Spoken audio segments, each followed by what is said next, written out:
Hello everyone, कैसे हैं आप सब? तो बच्चों, today I am here to introduce Kanishk Johri to you all. बच्चा Kanishk is very close to my heart. मेरे और कनिष्क के बहुत से इंसिडेंट्स हैं जो मैं आपके साथ शेयर कर सकता हूँ, लेकिन चलिए धीमे धीमे थोड़े से समय में ज्यादा बातें बताने की कोशिश करता हूँ आपको। कनिष्क मेरे पास आए थे 2016 में, जब इन्होंने अपना 10th पास किया। ठीक है, एक प्यारा सा बच्चा मेरे पास आया विद 96.2%। तो ऑब्वियस सी बात है, अब वो साइंस तो ले नहीं रहे थे, आ गए थे कॉमर्स में, क्योंकि उन्होंने पहले से डिसाइड किया था कि I want to be a C. तो वो आए अपने पास, हम लोग ने पढ़ाई शुरू करी। और मैं आपको कनिष्क का, जब हम लोग ने पढ़ाई शुरू करी ना, तो मैं कनिष्क के आपको दो बड़े प्यारे इंसिडेंट्स बताता हूँ।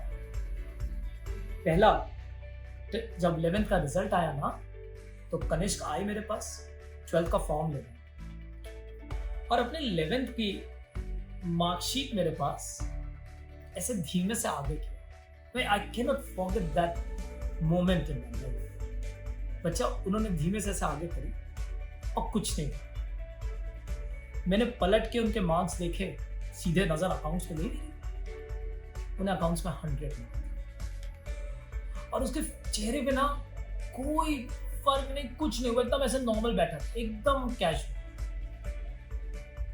उस दिन मुझे उसको देख के एक बात याद आई कि success is a journey and not a destiny. तो बताइए, कितना आपको सक्सेस मिलने के बाद भी आप एकदम वैसे रहें, ये कितनी बड़ी बात है। और आप अपने टारगेट के प्रति फोकस्ड रहें। फिर एक दिन 12th की बात है, सारे बच्चे ना, उनका अपना ग्रुप था, वो मेरी क्लास में लेफ्ट साइड बैठते थे। उस दिन एक उसका फ्रेंड था, बहुत टेंशन में था, आपस में लोग बात कर रहे थे, मैं दूर था, मैंने सुना होगा, आपस में बात कर रहे थे। और उसने बोला, यार कनिष्क एग्जाम आने वाले हैं, कैसे होगा यार, बहुत टेंशन हो रही है। तो कनिष्क ने उससे, and Kanishk is very caring and he has a child like innocence in him, very honest, जो अंदर वही बाहर मिलेगा, कभी किसी चीज का टेंशन नहीं लेता, एकदम हैप्पी गो लकी था। तो उसने बोला कि क्यों टेंशन लेते हो, it's just an exams and marks are not a criteria to जज अ पर्सन। अपना 100% दो, give your best and leave the rest. मुझे इतनी प्यारी लगी उसकी ये बात, मैं तो आज भी अपने बच्चों को मैसेजेस में भेजता हूँ। ये कनिष्क ने मुझे सिखाया कि marks are not a criteria to जज अ पर्सन। आगे बढ़े, फिर कनिष्क का 12th का रिजल्ट आया। Kanishk got 96.75% and he became a zonal topper.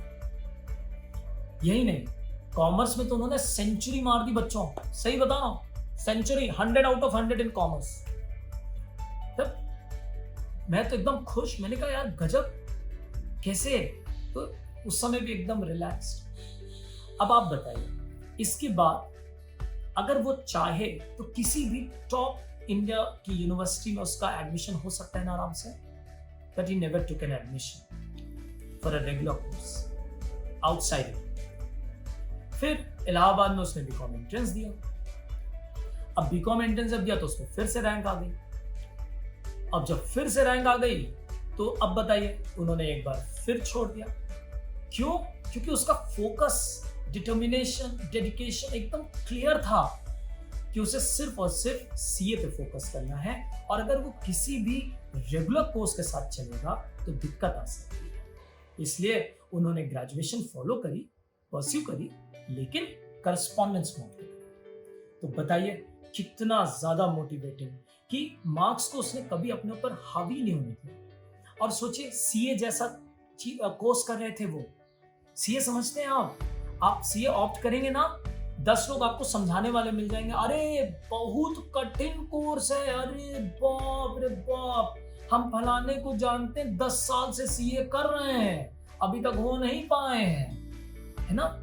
और सीए कर रहे हो, नहीं निकला तो कोई बैकअप प्लान तो बना लो। अब कैन यू इमेजिन, क्या कनिष्क ने ये सब नहीं सुना होगा? लेकिन देखिए वो कितने स्ट्रॉन्ग हेडेड हैं, कितने कॉन्फिडेंट हैं, कितने पॉजिटिव हैं अपने मिशन, अपने टारगेट को लेके, और कितना ज्यादा फोकस्ड है ना। तो बहुत प्यारा बच्चा है। And he is very fond of cricket, very fond of cricket. जब भी वो थक जाते हैं, जब भी वो टेंशन में होता है कभी कदार, तो ही ऑलवेज प्लेस क्रिकेट। मैं तो बताऊं, वो क्लास में भी जब घुसता है ना, जब कोई क्वेश्चन उसका आ जाता है, तो वो मुंह से एक आवाज निकालता है ऐसे करके, सो स्वीट। और मैं तो उसको बहुत ज्यादा मानता हूँ। तो मैं ज्यादा टाइम नहीं लूंगा अब आपका, मैंने बहुत बोला। सो प्लीज ध्यान से सुने कनिष्क भैया की सारी बातें, उनकी strategy regarding class 12, his attitude towards class 12, और उन्होंने सीए कैसे परस्यू किया। सीए एस्पिरेंट्स के लिए आज का वीडियो बहुत ज्यादा काम कर रहा है, क्योंकि इसमें कनिष्क ने सीए फाउंडेशन को भी डिस्कस किया है। सीए फाउंडेशन का पेपर पैटर्न चेंज हो गया है, सिलेबस चेंज हो गया है, मार्किंग स्कीम्स चेंज हो गई हैं, और उन्होंने आपको पिन टू अ प्लेन हर एक बात बताने की कोशिश की है। तो बच्चों, पूरी ईमानदारी के साथ पूरा वीडियो देखें, और मैं आपको मिलता हूँ लास्ट में जाने से पहले। Bye bye. My name is Kanish Tiwari. I am pursuing the Chartered Accountancy profession and I am at the CA final level of it. Currently, I am doing my articleship with one of the big fours of India.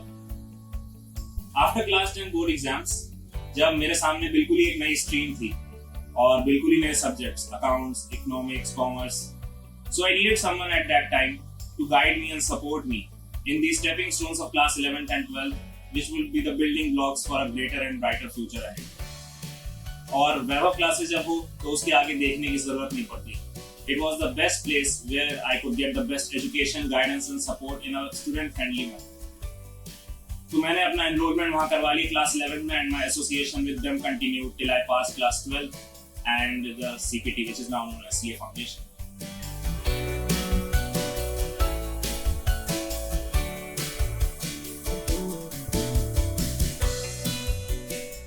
So now I would like to brief you about the starting point or the first level of your CA career journey. It starts with the CA foundation level, which is followed by the CA intermediate and the CA final level. 2018 में जब मैंने first level दिया था, तो ये common proficiency test CPT के नाम से जाना जाता था, लेकिन अब इसे बदल के CA फाउंडेशन कर दिया गया है। और CA फाउंडेशन में आपके बेसिकली 4 पेपर्स होते हैं। 4 पेपर पहले भी होते थे, और मैं तो अपने आप को लकी मानूंगा कि जब मैंने पेपर दिए थे तो ये पूरा लेवल 200 मार्क्स का होता था, लेकिन अब इसको बढ़ा के 400 मार्क्स का कर दिया। पेपर तब भी 4 थे, अब भी 4 है, लेकिन इसमें दिक्कत ये है कि हर सब्जेक्ट में सब डिवीजन काफी हो गया और स्कोप ऑफ सिलेबस भी काफी बढ़ गया। और पहले जो 60-50 मार्क्स के सब्जेक्ट्स होते थे, अब वो टोटल 100 मार्क्स के हो गए। हर पेपर 100 मार्क्स का होता है, और इसमें से 2 सब्जेक्ट अब सब्जेक्टिव के तौर पर भी आपके टेस्ट किए जाएंगे और 2 अभी भी ऑब्जेक्टिव ही। आपको लग रहा होगा कि ये सीए का फर्स्ट लेवल इतना टफ बनाने की जरूरत क्या थी? मेरे हिसाब से ये एकदम सही डिसीजन आईसीआई के द्वारा लिया गया है कि फाउंडेशन लेवल को ही टफ बना दिया जाए, क्योंकि कुछ बच्चे 12th में कॉमर्स स्ट्रीम में, अगर कुछ बच्चे ऐसे जोश में अगर उनको सीए करना होता है और आसानी से वो पास हो जाते हैं, तो उनको लगता है सीए की जर्नी तो बड़ी आसान है। लेकिन आगे जाके सीए इंटरमीडिएट या फाइनल में जब आपके सब्जेक्ट्स पढ़ते हैं, आपकी फील्ड अलग अलग खुलती हैं, चाहे ऑडिटिंग हो, टैक्स हो, फाइनेंस हो, अलग अलग सब्जेक्ट्स होते हैं, तब बच्चे शायद रिग्रेट करते हैं कि मैंने सीए क्यों ज्वाइन किया। तो सीए फाउंडेशन में ही स्कोप ऑफ सिलेबस बढ़ा के और उसको थोड़ा सा टफ बना के बच्चों को वही समझ में आ जाता है कि क्या ये सीए कोर्स आपके लिए बना है कि नहीं।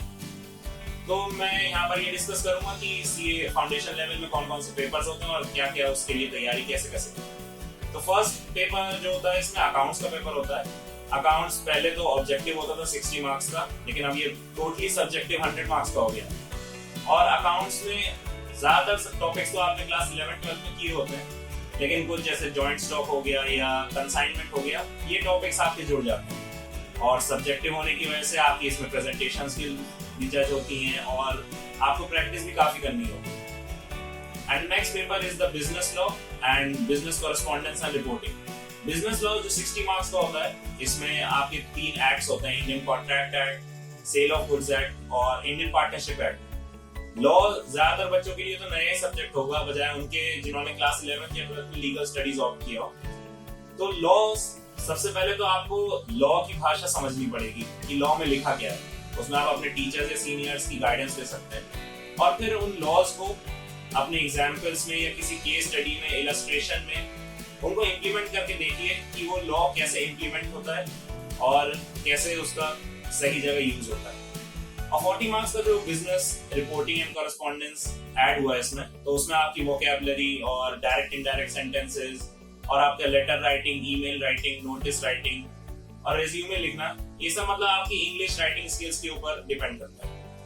तो पेपर 3 जो 100 मार्क्स का होता है, पेपर 3 और 4 जो है वो टोटली ऑब्जेक्टिव होते हैं और फर्स्ट 2 पेपर्स जो है वो सब्जेक्टिव होते हैं।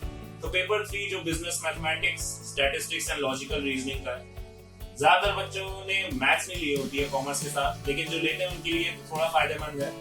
लेकिन इसमें घबराने की कोई बात नहीं, क्योंकि ज्यादातर जो बिजनेस मैथमेटिक्स में टॉपिक्स होते हैं वो क्लास 10 की मैथ्स तक के होते हैं। और लॉजिकल रीजनिंग, कभी आपने ओलंपियाड वगैरह या कोई कॉम्पिटिटिव एग्जाम दिया हो तो उसमें लॉजिकल रीजनिंग आपने जरूर की होगी। और स्टैटिस्टिक्स तो आप क्लास 6, 7 से करते आ रहे हैं और 11, 12 में भी इकोनॉमिक्स के मैथ्स आपने जरूर करी होगी। Mean, median, mode, correlation, regression, इन सब की प्रैक्टिस और थोड़ा अनुमान तो आपको इसका होगा। और पेपर 4 जो होता है वो होता है business economics and business and commercial knowledge का, जिसको BCK भी कहते हैं। तो ये टॉपिक्स आपके कॉमर्स या बिजनेस स्टडीज से ज्यादातर रिलेटेड होता है कि बिजनेस एनवायरनमेंट कैसा होता है, types of business, business organization, इन सबको कवर करता है। तो ये 4 पेपर होते हैं इसमें 100 मार्क्स के। अकाउंट्स और लॉ जो होता है वो टोटली सब्जेक्टिव एंड मैथ्स और इकोनॉमिक्स वाला पार्ट दैट इज ऑब्जेक्टिव। आपको CA फाउंडेशन पास करने के लिए 40% in every subject and 50% in aggregate करना होगा, तो आपका CA फाउंडेशन लेवल क्लियर हो जाता है। और हेल्प के लिए आपको इंस्टीट्यूट ICI जो है, institute of chartered accountants of India, उनकी तरफ से जो स्टडी मटेरियल है वो बहुत ही बढ़िया है। आप उसको फॉलो करके आसानी से क्लियर कर सकते हैं। एंड द नेक्स्ट थिंग, अगर आपको कोई भी क्वेरीज हो इन सब से रिलेटेड या कुछ भी गाइडेंस चाहिए CA फाउंडेशन या किसी भी लेवल के CA कोर्स में, तो उसके लिए वेबसाइट जो है वो है www.icai.org। वहाँ की सारी क्वेरीज और हेल्पलाइन नंबर्स वगैरह सब होते हैं, वहाँ सारे आप अपने डाउट्स क्लियर कर सकते हैं।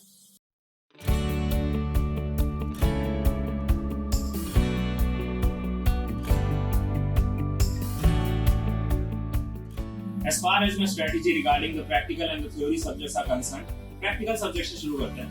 Practical subjects उनको तो मैं बल्कि न्यूमेरिकल सब्जेक्ट्स कहता हूँ, क्योंकि इकोनॉमिक्स, कॉमर्स और बिजनेस स्टडीज भी प्रैक्टिकल होते हैं, क्योंकि वो हमारी डेली लाइफ से काफी रिलेटेबल होते हैं। इन न्यूमेरिकल सब्जेक्ट्स जैसे अकाउंट्स एंड मैथ्स में मैं जब भी पहली बार क्वेश्चंस करता था, चाहे सेल्फ स्टडी में या कोचिंग में, तो जो इंपॉर्टेंट क्वेश्चंस, टफ क्वेश्चंस होते थे तो उनको मैं मार्क कर लेता था और मेरा एक कॉन्सेप्ट रजिस्टर होता था, उसमें मैं जरूर लिखता था उन क्वेश्चंस को। ये कॉन्सेप्ट रजिस्टर एग्जाम से एक दिन पहले भी मुझे पूरा कोर्स चैप्टर वाइज रिवाइज करने में बहुत मदद करता था, क्योंकि यही इसमें मैंने सारे chapter wise important questions, tough questions सब लिख रखे थे, तो मेरा पूरा रिवीजन हो सकता है। तो आपका भी प्रैक्टिकल सब्जेक्ट, न्यूमेरिकल सब्जेक्ट्स में इससे काफी फायदा हो सकता है। और थ्योरी सब्जेक्ट्स की बात करें तो सबसे पहले तो फुल कॉन्सेप्चुअल क्लैरिटी होनी चाहिए, लेकिन कॉन्सेप्चुअल क्लैरिटी से कुछ होगा थोड़ी। बोर्ड में तो आपको कीवर्ड्स और की स्टेटमेंट्स लिख के आने हैं, तो इसके लिए लर्निंग कैसे करी जाए। मेरी स्ट्रेटजी होती थी कि मैं थ्योरी सब्जेक्ट्स में मेमोरी टेक्निक्स और ये सब अपने एग्जाम्पल्स खुद के बनाए हुए ये यूज करता था। और जब भी मैं थ्योरी सब्जेक्ट पढ़ता था तो बोल के पढ़ता था, ना कि एकदम से बुक में उंगली रख के पढ़ने लगे। तो इसीलिए मैं एडवाइस करूंगा कि स्टूडेंट्स जब भी पढ़ें तो बोल के पढ़ें, क्योंकि ऑडियो विजुअल का जो मिक्सचर होता है ना, तो रिटेनमेंट पावर ज्यादा बढ़ती है।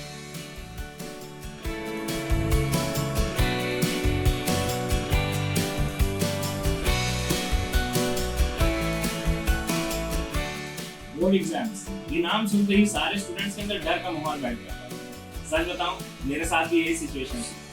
हर तरफ से फैमिली प्रेशर, एक्सपेक्टेशंस, हर आता जाता इंसान आपको जरूर याद दिलाता है कि आपके साल के अंत में 10th या 12th के एग्जाम्स हैं। So how to deal with this?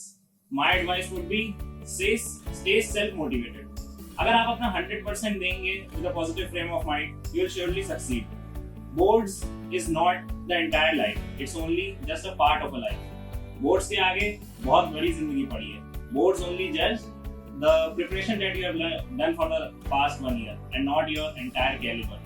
So stay motivated, stay focused. अपना focus इधर उधर ना भटकाएं. अगर पेरेंट्स अपने कंपैरिजन कर रहे हैं आपके भाई बहनों से, आपके फ्रेंड्स से, just ignore them and focus on your goal. You will surely succeed.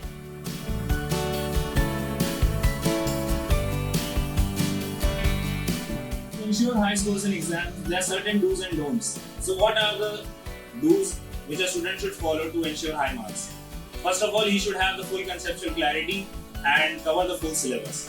उसके बाद जितने ज़्यादा से ज़्यादा बार रिवीजन हो सकता है ज़रूर करें.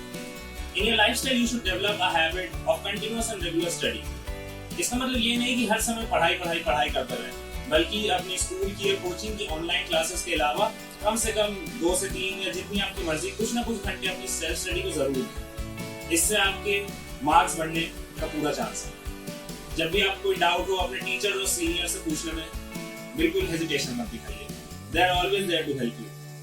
And all the students should plan their day and make a schedule for the day. They should categorize their syllabus in terms of difficulty. मतलब कौन सा टॉपिक, कौन सा सब्जेक्ट में ज्यादा डिफिकल्ट लगता है और उसका रिवीजन उन्हें कितनी बार और कब करना है. Next thing, focus on the presentation skills in the numerical subjects.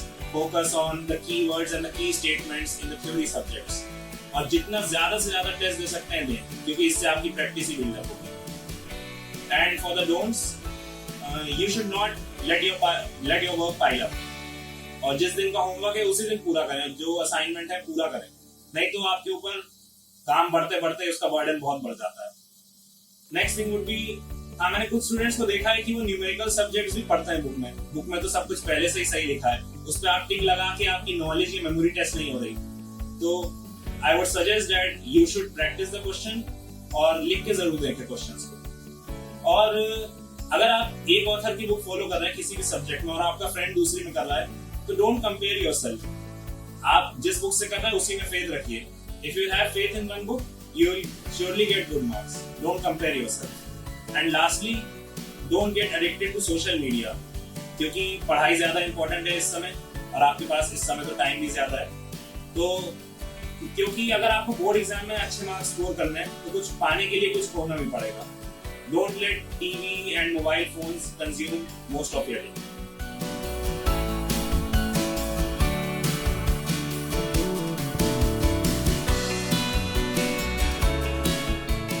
These unexpected times due to the pandemic COVID-19, it's been tough for everyone to maintain the same lifestyle as before.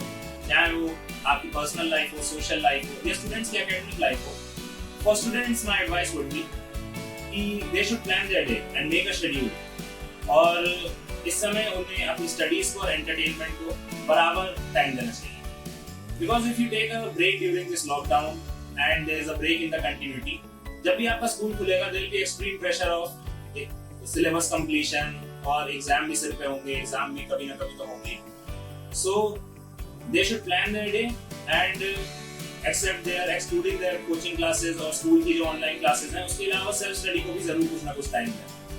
कुछ लोग हो सकता है इस समय social media या OTT platforms Amazon prime या Netflix पे अपना पूरा दिन निकाल रहे हैं, लेकिन ये करना भी सही नहीं है क्योंकि इससे आपको ही नुकसान है. बल्कि जब आप अपना कोई टारगेट सेट करें स्टडीज का और जब कंप्लीट हो जाए तो अपने को एक रिवॉर्ड के तौर पे ये प्राइज दे कि मैं कोई मूवी देख लूंगा ये, और इस समय आपकी बॉडी लेजी भी फील कर रही होगी. So I would recommend that you should maintain a healthy diet at this time and do some exercises as well. इससे आपका माइंड और बॉडी दोनों एनर्जेटिक रहेंगी and this can enhance your sharpening of the brain as well.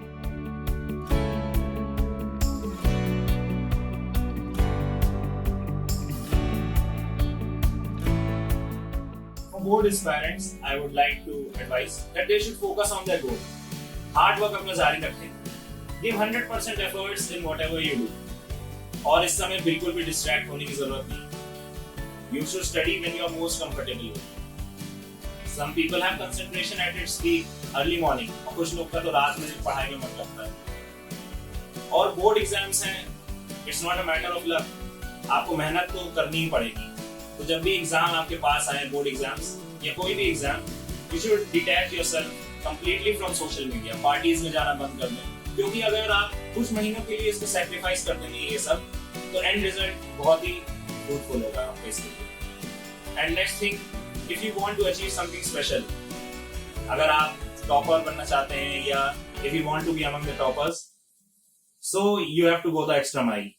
आपको जो मैंने बताया ये सब तो करना ही पड़ेगा, बल्कि बाकी स्टूडेंट से आपको ज्यादा मेहनत करनी पड़ेगी। You should cover the entire syllabus, focus even on the minutest point of your entire syllabus.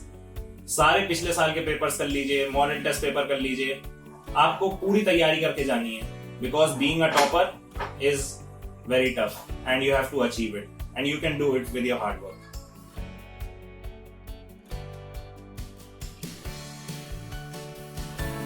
As far as choosing my career is concerned, my parents never pressurized me to go into any particular field or stream. They have always backed me. तो जब मैं class 11 में पहुंचा तो मैंने commerce stream opt करी थी।